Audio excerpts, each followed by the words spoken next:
गांव में एक बरगद का पेड़ था। आधी रात होने पर कुछ गांव वालों को उस पेड़ की एक डाली पर एक औरत पीठ करके सोती हुई दिखाई देती थी। गांव वाले उसे देखते ही वहां से डर के मारे भाग जाते थे।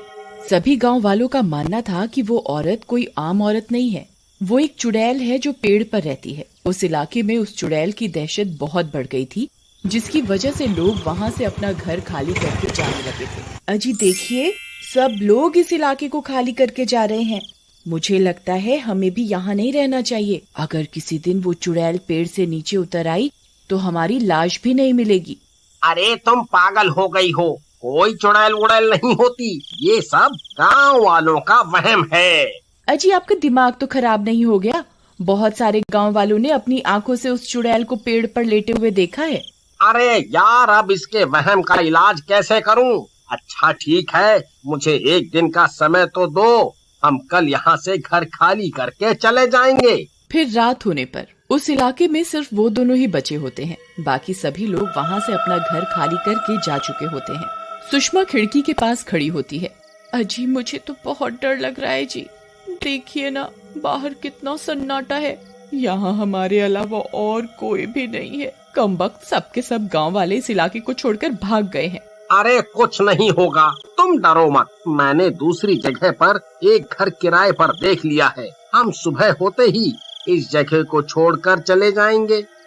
फिर वो दोनों सोने लगते हैं। तभी कुत्ते रोना शुरू कर देते हैं। डर के मारे सुषमा की नींद खुल जाती है। अरे मर गए रे, ये कुत्ते इतने क्यों रो रहे हैं? अजी उठिए ना, मुझे बहुत डर लग रहा है। देखिए ना, गली के कुत्ते कितना रो रहे हैं। सब लोग कहते हैं कि कुत्ते चुड़ैल और आत्माओं को देख सकते हैं, तभी वो रोते हैं।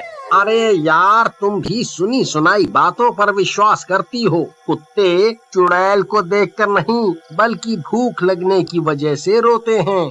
चलो सो जाओ। फिर इतना बोलकर बल्लू सोने लगता है, लेकिन सुषमा को नींद नहीं आती। फिर कुछ देर बाद किसी के चीखने की, गुर्राने की आवाज आती है। सुषमा खिड़की के पास जाकर बाहर की ओर देखती है तो उसे पेड़ पर कोई औरत पीठ करके सोती हुई दिखाई देती है। उसकी साड़ी पेड़ से नीचे की ओर लटक रही होती है। उसे देखकर वो बहुत डर जाती है। अजी जल्दी उठिए, देखिए वही हुआ जिस बात का डर था। देखिए वो चुड़ैल पेड़ पर कैसे लेटी है। फिर बल्लू भी खिड़की से झांककर उस औरत को देखता है। अरे ये तो कोई औरत लगती है, इसी की वजह से सब लोगों को अपना घर छोड़ना पड़ा। मैं अभी जाकर इसकी खबर लेता हूँ। अजी आपका दिमाग खराब तो नहीं हो गया है जो खुद मौत के मुंह में जाना चाहते हो? अरे कुछ नहीं होगा, ये सिर्फ एक औरत है जो सब गांव वालों को डरा रही है। मैं अभी इसे सबक सिखाता हूँ। फिर बल्लू गुस्से में घर से बाहर निकल जाता है और सीधा उस पेड़ के पास पहुंच जाता है। वहाँ उसे वो औरत दिखाई देती है। उसकी पीठ होने की वजह से बल्लू उसका चेहरा नहीं देख पाता। कौन है तू, और तू इस पेड़ पर क्या कर रही है?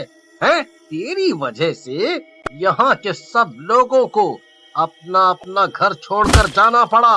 बस बहुत हो गया, मैं तुझसे नहीं डरता। चल अभी के अभी नीचे उतर। लेकिन उस औरत पर बल्लू की बातों का कोई असर नहीं होता और वो चुपचाप लेटी रहती है। लगता है ऐसे नहीं मानेगी, रुक अभी तुझे बताता हूँ। फिर बल्लू उस चुड़ैल का पल्लू पकड़कर उसे नीचे की ओर खींचने लगता है। उस पेड़ पर कोई चुड़ैल नहीं होती, बल्कि चुड़ैल के रूप में एक बहरूप या प्रॉपर्टी डीलर होता है। अरे ये कमबख्त तो मेरे पीछे ही पड़ गया। अरे नासमीटे, ये क्या कर रहा है? क्यों मेरे करे कराए पर पानी फेर रहा है? अरे छोड़ दे कमबख्त, अरे छोड़ मेरा पल्लू, छोड़ दे। ए चुड़ैल, आज मैं तुझे नहीं छोड़ूंगा। आज तुझे इस पेड़ से नीचे उतार कर ही रहूंगा। अब क्या करूं? अगर इसे मेरी असलियत के बारे में पता चल गया तो ये पूरे गांव को बता देगा। नहीं, मैं इसे अपनी असलियत के बारे में पता नहीं चलने दे सकता। फिर वो आदमी भी अपनी साड़ी का पल्लू पकड़कर उसे जोर से ऊपर की ओर खींचने लगता है और कुछ ही देर में बल्लू को पेड़ के ऊपर खींच लेता है। पेड़ पर पहुंचकर बल्लू को उस चुड़ैल की असलियत का पता चलता है।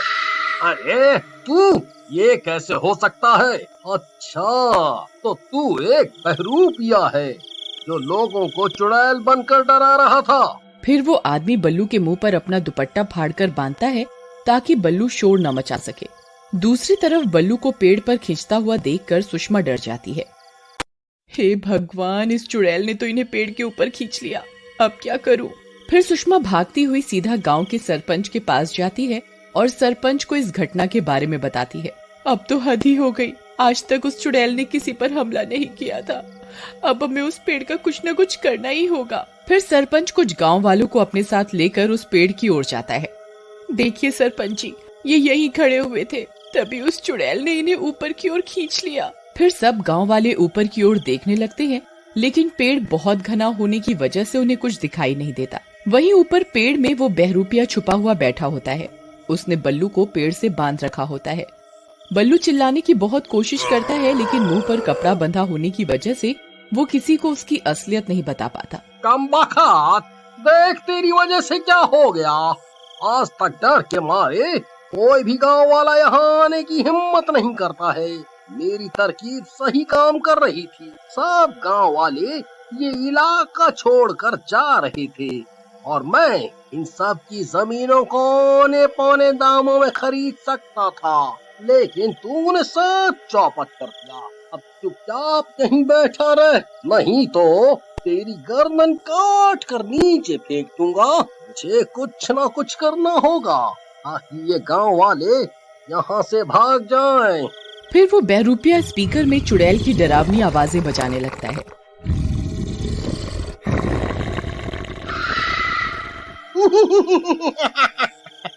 अरे मर गए रे सरपंच जी, लगता है वो चुड़ैल जाग गई है, तभी गुर्रा रही है।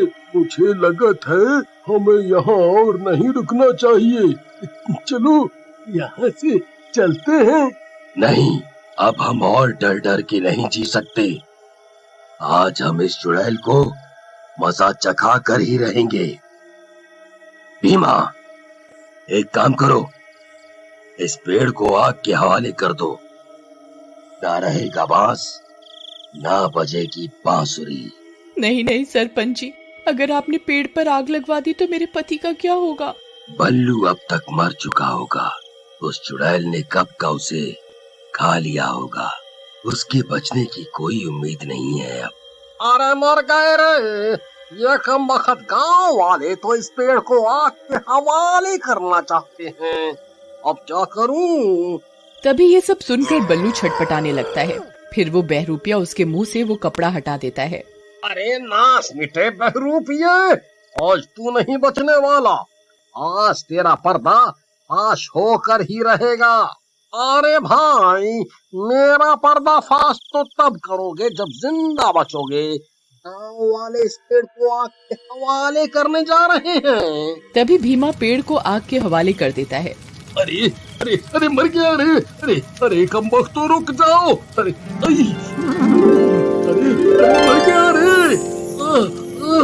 अरे अरे गांव वालों रुक जाओ, यहाँ कोई चुड़ैल नहीं है। मैं तो सिर्फ चुड़ैल बनने का नाटक कर रहा था ताकि इनकी जमीनें कम दामों में खरीद सकूं। अरे मर गया ये। अरे अरे नास मिटो, जल्दी ये आग बुझाओ, नहीं तो हम नहीं बचने वाले। अरे अरे मर गया रे। उन दोनों की आवाजें सुनकर गांव वाले हैरान हो जाते हैं। अरे सरपंच जी, ये चुड़ैल की आवाज को क्या हो गया? ये अचानक से मर्द की आवाज कैसे निकालने लग गई है? सरपंच जी, ये इन्हीं की आवाज है, ये जिंदा है, जल्दी कुछ कीजिए ना। भीमा, यहाँ जरूर कुछ गड़बड़ है, जल्दी से इस आग को बुझाओ, हमें इस आग को रोकना होगा। फिर गांव वाले बल्लू के घर से पानी की बाल्टियां भर भर कर लाते हैं और पेड़ की आग को बुझाने लगते हैं। कुछ ही देर में वो आग पर काबू पा लेते हैं। फिर बल्लू और वो बहरूपिया पेड़ से नीचे की ओर कूद जाते हैं और बहरूपियों को चुड़ैल के रूप में देखकर सब हैरान रह जाते हैं। अरे ये तो इसी गांव का प्रॉपर्टी डीलर मनोज है। कमबख्त, तू इस पेड़ पर चुड़ैल बनकर क्यों रह रहा था? बोल। गाँव वालों, मुझे माफ कर दो, मैं लालच में आ गया था और यहाँ के लोगों को चुड़ैल का डर दिखाकर उनकी जमीनों को कम दामों में खरीदना चाहता था। मुझे माफ कर दो। फिर सरपंच उसे पुलिस के हवाले कर देता है और सब गांव वाले वापस अपने अपने घर